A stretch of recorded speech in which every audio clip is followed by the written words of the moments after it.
Ayon sa kasaysayan ng firefighting sa Baguio, na bahagi ng Benguet, ang kauna-unahang fire station sa probinsya ay hindi sa Benguet pa mismo, kundi sa Camp John Hay, bahagi noon ng ginawang firehouse ng mga Amerikanong sundalo.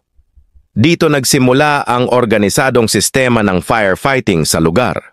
Ang unang itinuring na opisyal na firehouse ay matatagpuan sa Camp John Hay, kung saan ginampanan ng mga sundalong Amerikano ang tungkulin bilang city firemen at kalaunan ay sinanay ang mga Pilipinong volunteers para palawakin ang serbisyong ito.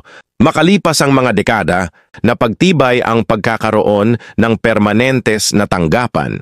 Noong 1967, natapos ang pagtatayo ng maliit na two-story fire station sa intersection ng Legarda Road at Rock Quarry, isang proyekto ng Filipino-Chinese Chamber of Commerce.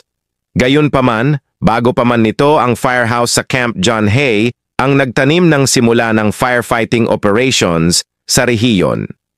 Ngayon ang Baguio City Fire Station sa Abanao at Kayang Streets, ang nagsisilbing sentro ng firefighting sa syudad.